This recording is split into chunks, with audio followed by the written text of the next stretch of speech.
Hello साथियों, आप सभी का स्वागत है 7-11 स्टडी यूट्यूब चैनल पर। जैसा कि आप सभी को पता है कि हमारे इस चैनल पर आपको पुराने प्रश्न पत्र हल करवाए जाते हैं, ठीक है।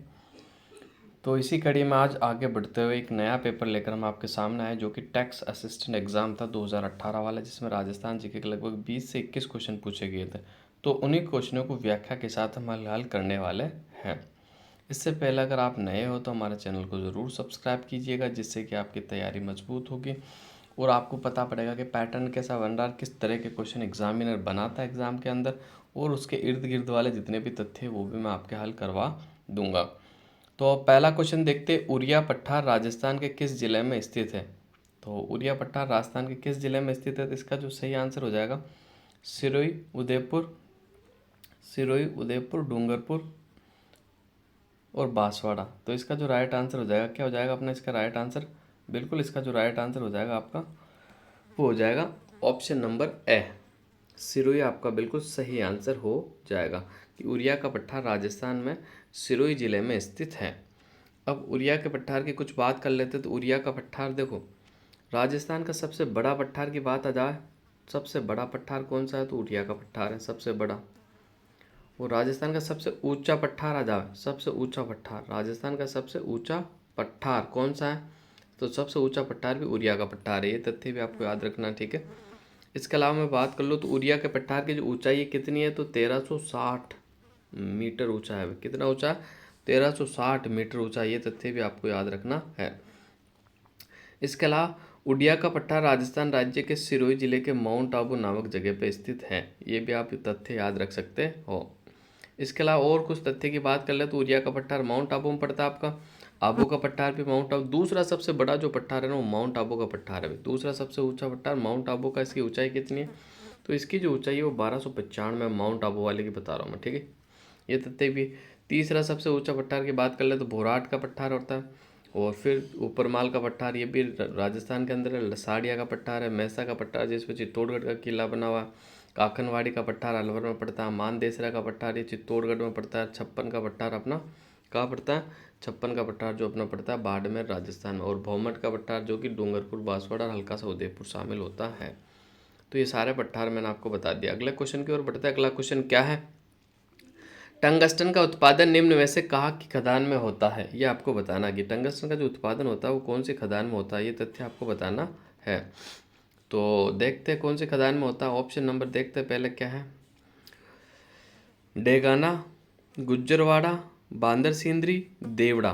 तो इसका जो राइट आंसर हो जाएगा ऑप्शन नंबर ए बिल्कुल राइट आंसर हो जाएगा। ऑप्शन नंबर ए बिल्कुल राइट आंसर हो जाएगा। थोड़ा सा बड़ा कर लेता हूँ मैं, आपको दिखने में आसानी हो। तो इसका जो राइट आंसर क्या हो जाएगा आपका, ऑप्शन नंबर ए बिल्कुल राइट आंसर हो जाएगा। अब मैं डायरेक्ट टंगस्टन की बात कर लूँ तो टंगस्टन जो है ना, टंगस्टन के दो अयस्क, एक तो विल्फ्रोमाइट और एक सीलाइट और वुल्फ्रोमाइट, ये दो अयस्क जो है टंगस्टन के हैं। और टंगस्टन का जो काम है वो बल्ब के जो तंतु बनाए जाते हैं, इससे बल्ब के तंतु बनाए जाते हैं। राजस्थान में मैं टंगस्टन की बात कर लूँ तो टंगस्टन राजस्थान के अंदर कहाँ पड़ता है, तो राजस्थान में जो टंगस्टन पड़ता है, देखो राज्य में डेगाना, नागौर जिले में टंगस्टन के भंडार है, ठीक है। इसके अलावा मैं बात कर लूँ तो डेगाना में स्थित राज्य की सबसे बड़ी खान है। भाई टंगस्टन की सबसे बड़ी खान कहाँ स्थित है, तो डेगाना में। आपको ये भी याद रखना, टंगस्टन की सबसे बड़ी खान आपको डेगाना में मिलेगी। इसके अलावा और टंगस्टन राजस्थान में कहाँ मिलता है, तो पाली की एक जगह कौन सी, नाना कराब। ये भी याद रखना आपको, नाना कराब ये पाली में पड़ता है, ठीक है। और इसके अलावा सिरोही की एक जगह जैसे वालदा वालदा और रेवदर यहाँ भी टंगस्टन का उत्पादन मतलब खाना है जहाँ से टंगस्टन का उत्पादन किया जाता है। एक बार वापस से नागौर के अंदर डेगाना, पाली में नानक कराब और सिरोही में वालदा और रेवदर, ठीक है। यहाँ पे टंगस्टन राजस्थान में मिलता है। और टंगस्टन की सबसे बड़ी खान जो स्थित है वो डेगाना में स्थित है, ठीक है। तो नेक्स्ट अगले क्वेश्चन की ओर बढ़ते हैं। अगला क्वेश्चन क्या है, अगला क्वेश्चन आपके सामने है, बिल्कुल कौन सा सवाल है, तो ये कर्क रेखा वाला सवाल है जो कि आपके सामने है, ठीक है। कर्क रेखा राजस्थान के किस भाग से गुजरती है, तो आपका जो सही आंसर हो जाएगा बिल्कुल ऑप्शन नंबर बी हो जाएगा। वे राजस्थान के दक्षिणी भाग से गुजरती है। कहाँ से गुजरती है, राजस्थान के दक्षिणी भाग से गुजरती है। ये राजस्थान का दक्षिणी भाग में बनाता हूँ, ठीक है। ये अपना बांसवाड़ा हो जाएगा, ये अपना डूंगरपुर हो जाएगा, ठीक है, डूंगरपुर। तो यहाँ से देखो डूंगरपुर को छूती हुई बांसवाड़ा के मध्य से, डूंगरपुर को छूती हुई बांसवाड़ा के बिल्कुल मध्य से गुजरती है कर्क रेखा, ठीक है, ये आपको याद रखना है। तो राजस्थान के दक्षिणी भाग में गुजरती है कर्क रेखा। कुछ तथ्य जो मैं आपको बता देता हूँ। कर्क रेखा डूंगरपुर जिले के चीखली गांव को छूती हुई और बिल्कुल बांसवाड़ा के बीच से निकलती है, आपको याद रखना। डूंगरपुर का चीखली गांव को छूती हुई बिल्कुल बांसवाड़ा के बिल्कुल मध्य से निकलती है, ठीक है। राजस्थान में कर्क रेखा के सबसे नज़दीक जो जिला स्थित है, जिला वो बांसवाड़ा जिला मुख्यालय। कौन सा भाई? बांसवाड़ा। ये भी तथ्य आपको याद रखना। 21 जून के दिन किरणें बांसवाड़ा में बिल्कुल सीधी और लंबवत पड़ती है, ये तथ्य भी आपको याद रखना, पूछा हुआ एग्जाम में। क्योंकि बांसवाड़ा राजस्थान का सबसे दक्षिणी जिला है और कर्क रेखा के सबसे नज़दीक स्थित है। इसके अलावा मैं देखो गंगानगर की बात कर लूँ तो राजस्थान में कर्क रेखा का सबसे दूर जिला मुख्यालय गंगानगर है और 21 जून को सबसे किरणों का जो सर्वाधिक तिरछापन है ना, वो गंगानगर में होता है। सबसे ज़्यादा तिरछापन कहाँ पड़ता है? गंगानगर में पड़ता है, ठीक है। ये तथ्य भी आप याद रख सकते हो। इसके अलावा मैं आपको और तथ्य बता देता हूँ कि माही नदी जो है ना, माही नदी अंतर्राष्ट्रीय स्तर पर कर्क रेखा को 2 बार काटती है भाई। कितने बार काटती है? 2 बार काटती है। ये तथ्य भी आप याद रख सकते हो। और माही नदी राजस्थान में कर्क रेखा को कौन से जिले में 2 बार काटती है? तो बांसवाड़ा जिले में 2 बार काटती है। ये तथ्य भी आप याद रख सकते हो। और कर्क रेखा के राजस्थान में कुल लंबाई कितनी है, तो ये आपको बतानी है। तो कुल लंबाई जो है वो 26 किलोमीटर है, ठीक है। एग्जाम में पूछा हुआ है कितना भाई? 26 किलोमीटर है, ठीक है। 26 किलोमीटर एग्जाम में पूछा हुआ सवाल है, ठीक है। और नेक्स्ट अगले क्वेश्चन की बात कर लेते हैं अपन। अगला क्वेश्चन क्या है? तख्त सागर नामक जलकाय राजस्थान के किस जिले में स्थित है? तो इसका जो सही आंसर हो जाएगा आपका बिल्कुल जोधपुर, राइट आंसर हो जाएगा। तख्त सागर झील जो है जोधपुर में, और कायलाना झील भी आपकी जोधपुर में पड़ती है। कायलाना झील कहाँ पड़ती है? जोधपुर में पड़ती है। राजस्थान की सबसे बड़ी झील की बात कर ले तो जयपुर में पड़ती है, सांभर, ठीक है। राजस्थान में खारे पानी की सबसे बड़ी झील की बात कर ले तो वो भी पड़ती है आपकी सांभर। राजस्थान की सबसे ऊंची झील की मैं बात कर लूँ तो वो पड़ती है नक्की झील। सबसे ऊंची झील कौन सी हो जाएगी? नक्की झील, जो कि आपके माउंट आबू सिरोही में पड़ती है। राजस्थान की औसत समुद्र से, औसत तल से सबसे नीचे झील जो पड़ती है वो तलवाड़ा झील, जो कि कहाँ पड़ती है? हनुमानगढ़ में। कहाँ पड़ती है? हनुमानगढ़ में। ये भी याद रखना आपको, ठीक है। इसके अलावा मैं बात कर लूँ कि राजस्थान की सबसे बड़ी कृत्रिम झील जो है वो जयसमंद झील राजसमंद वाली है। ये तथ्य भी आपको याद रखना है, ठीक है। और राजस्थान की सबसे पवित्र झील कौन सी है? तो राजस्थान की सबसे पवित्र झील है पुष्कर झील। कौन सी झील है सबसे पवित्र झील? पुष्कर झील। और राजस्थान की सबसे प्रदूषित झील की भी मैं बात कर लूँ तो वो भी पुष्कर झील ही है। पुष्कर झील का जो वापस से जीर्णोद्वार और कार्य करवाया गया तो वो कनाडा के सहयोग से करवाया गया था। ये तथ्य भी आपको याद रखना है। मोस्ट इंपॉर्टेंट तथ्य है जो कि मैंने आपको बताया था, ठीक है। अगले क्वेश्चन की ओर बढ़ते हैं। अगला क्वेश्चन क्या है? तो अगला क्वेश्चन आपके सामने, मर्त नदी की उपमा निम्नलिखित में से किस नदी को दी गई, ये आपको बताना। तो मर्त नदी की जो उपमा निम्नलिखित में से किस नदी को दी गई, ये आपको बताना है, ठीक है। तो मर्त नदी जो है, मर्त नदी किसे कहा जाता है? तो मर्त नदी कहा जाता है अपने घग्गर नदी को, जो कि घाघर नदी को। ऑप्शन नंबर डी आपका बिल्कुल राइट आंसर हो जाएगा, ठीक है। घग्गर नदी की मैं बिल्कुल उद्गम स्थल की बात कर लूँ कि उद्गम स्थल कहाँ है, तो देखो घग्गर नदी का उद्गम स्थल है शिवालिक की पहाड़ियाँ, कालका, हिमाचल से, ठीक है। और इसे क्या कहते हैं? मृत नदी भी कहते हैं, नट नदी भी कहते हैं, सरस्वती नदी भी कहते हैं, सोतर नदी भी कहते हैं, वैदिक वैदिक नदी भी कहा जाता है। इसकी कुल लंबाई की मैं बात कर लूँ तो 465 किलोमीटर भी। कितनी लंबी है? 465 किलोमीटर लंबी। और ये पाकिस्तान के बावलपुर ज़िले के फोर्ट अब्बास तक जब ज़्यादा पानी आ जाता है तो वहाँ तक पहुँच जाती है। इसके अलावा मैं बात कर लूँ तो कहाँ कहाँ बहती, कौन कौन से राज्य में? हिमाचल में बहती, पंजाब, हरियाणा, फिर राजस्थान में आ जाती है, ठीक है। राजस्थान में कौन कौन से तहसील में बहती है? तो टिब्बी, हनुमानगढ़, तलवाड़ा, अनूपगढ़ और सूरतगढ़ में बहती है, ठीक है। इसकी सहायक नदियों की मैं बात कर लूँ तो इसकी सहायक नदियाँ कौन कौन सी है? तो इसकी सहायक नदी मैं बता दूँ, एक तो चौतंग नदी। कौन सी नदी? चौतंग नदी, ठीक है, एक हो गया। दूसरा हो गया कौशल्या नदी। कौन सी नदी होगी? कौशल्या नदी। तीसरी नदी की मैं बात कर लूँ तो सरस्वती नदी। कौन सी? सरस्वती नदी। सरस्वती नदी। ये 3 नदियाँ इसकी सहायक नदी। आज तक वैसे पूछा हुआ सवाल नहीं, लेकिन कभी पूछ ले तो आपको याद रखना है कि घग्गर नदी की ये सब बाहर की सहायक नदियाँ, राजस्थान की सहायक नदियाँ नहीं है, ठीक है। तो चौतंग नदी, कौशल्या नदी और सरस्वती नदी, ये कि इनकी सहायक नदियाँ है। इसके अलावा मैं बात कर लूँ तो पाकिस्तान के कौन से बिंदु पे प्रवेश करती है? जहाँ प्रवेश करती है वो बिजोड़ नामक स्थान होता है जहाँ। इस नदी को पाकिस्तान में हकरा के नाम से जाना जाता है। क्या? हकरा के नाम से इस नदी को जाना जाता है।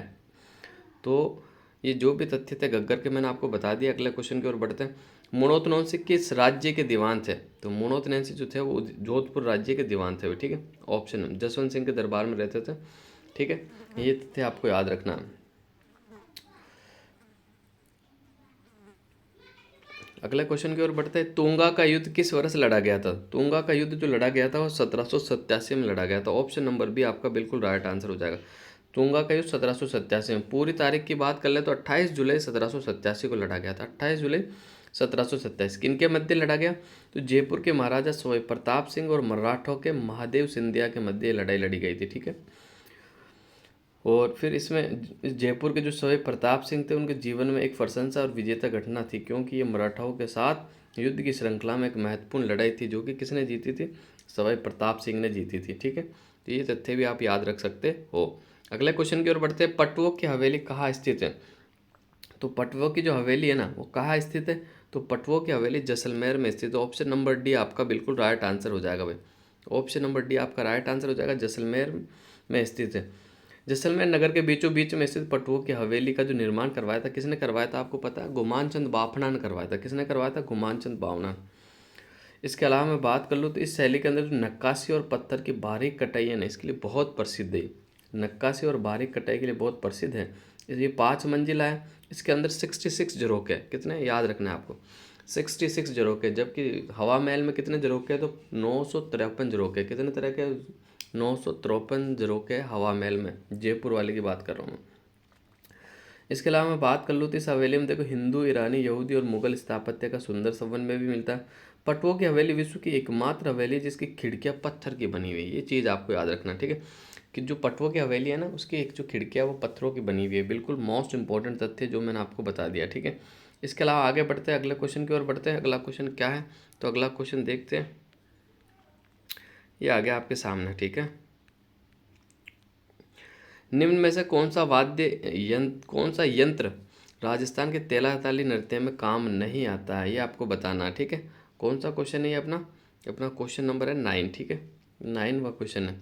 मंजीरा, तानपुरा, चौतारा और डेरा। तो इसका जो राइट आंसर हो जाएगा अपना बिल्कुल डेरू।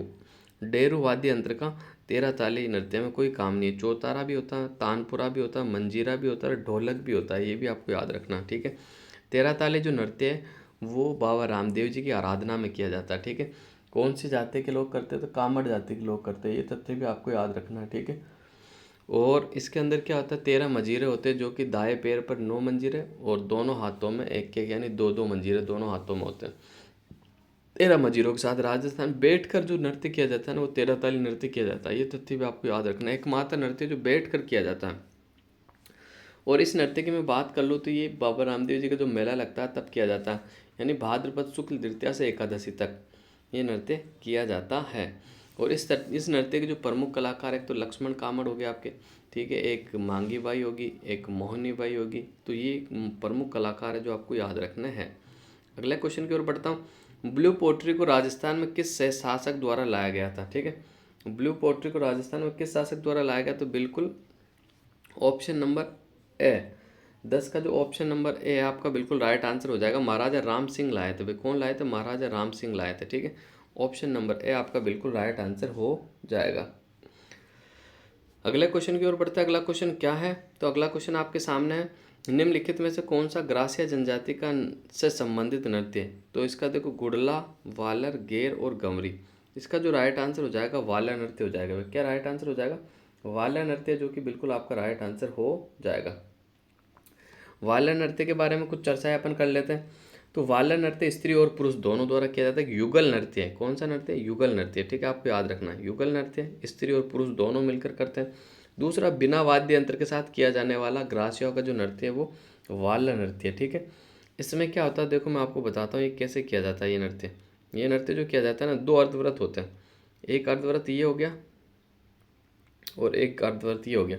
तो 2 अर्धव्रत होते हैं अर्धव्रत में। ठीक है, बाहर वाले अर्धव्रत में या पुरुष खड़े हो जाते हैं, ठीक है, अंदर वाले अर्धव्रत में या स्त्रियाँ खड़ी हो जाती है। ठीक है, फिर ऐसे ऐसे नाचते नाचते ऐसे गोल गोल चक्कर लगाते हैं, वापस गोल गोल चक्कर लगाते हैं, फिर ये नाचते नाचते गोल गोल चक्कर लगाती है। तो ऐसे नृत्य करते हैं। ठीक है, वालय नृत्य का जो प्रारंभ होता है पुरुष के हाथ में जब छाता होती है फिर तलवार होती है ना, उसको लेकर ये नृत्य को प्रारंभ करते हैं। ठीक है, और नृत्य में स्त्रियाँ पुरुष दोनों ही एक साथ गीत गाते हैं भाई। ठीक है, ये तथ्य भी आपको याद रखना।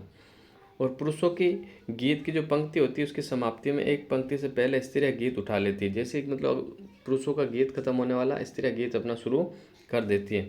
वाला नृत्य विशेषकर सिरोही क्षेत्र का बड़ा प्रसिद्ध है। कौन से का, आपको याद रखना, सिरोही क्षेत्र का बड़ा प्रसिद्ध है। इसके अलावा मैं अगली बात कर लूँ तो इस नृत्य के अंदर नर्तकी और नर्तक दोनों ही आगे वाले नर्तक और नर्तकी के कंधे में अपना दायां हाथ रखते हैं, यानी ये हाथ रख के एक यहाँ चल रहा है, एक यहाँ चल रहा है, तो इसका हाथ यहाँ पर होगा, इसका हाथ यहाँ पर होगा, समझ गए आप। तो ऐसे गोला बना लेते हैं।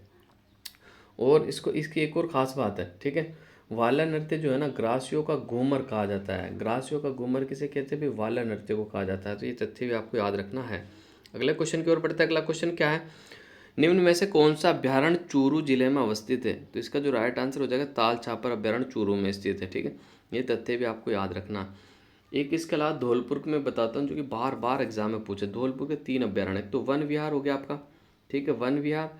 दूसरा आपका कौन सा हो गया, राम सागर। और तीसरा आपका हो गया केसर बाग। केसर बाग जो है ना बार बार एग्जाम में पूछे जाते हैं। वन विहार, राम सागर और केसर बाग जो वन्य अभ्यारण्य ये धौलपुर में स्थित है। कई बार एग्जाम में सवाल आ चुका, तो आप जरूर इस तथ्य को याद रखें। अगले क्वेश्चन की ओर बढ़ते हैं। अगला क्वेश्चन क्या है, क्वेश्चन नंबर 13 है आपके सामने, बिल्कुल देखते इसका उत्तर क्या होगा। राजस्थान में नगर निगम श्रेणी में आने वाले शहरों की जनसंख्या की सीमा क्या होनी चाहिए। तो 13 का जो बिल्कुल राइट आंसर हो जाएगा आपका क्या हो जाएगा, ऑप्शन नंबर सी, 5 लाख से अधिक। ऑप्शन नंबर सी हो जाएगा 5 लाख से अधिक। अगले क्वेश्चन की ओर बढ़ते हैं। निम्नलिखित में से कौन रजत रंगनी के लेखक है। तो इसका जो सही आंसर हो जाएगा कल्हण। ऑप्शन नंबर ए आपका बिल्कुल राइट आंसर हो जाएगा। अगले क्वेश्चन की ओर बढ़ते हैं। अगला क्वेश्चन क्या है, निम्न में से कौन सा मीराबाई का जन्म स्थान है। तो मीराबाई का जो जन्म स्थान है वो कुड़की ग्राम है। कुड़की ग्राम पाली के अंदर मीराबाई का जन्म हुआ था। कहाँ हुआ था भाई, कुड़की ग्राम पाली के अंदर मीराबाई का जन्म हुआ था, ठीक है। ये तथ्य भी आप याद रख सकते हो। इसके अलावा मीराबाई की मैं बात कर लूँ तो मीराबाई के जो पिताजी थे वो रतन सिंह थे। मीराबाई की जो माता थी वो वीर कुंवरी थी, ठीक है। मीराबाई का जो जन्म हुआ था ना वो 1498 में हुआ था। ये पूछा हुआ सवाल है जन्म, ठीक है, आपको याद रखना है।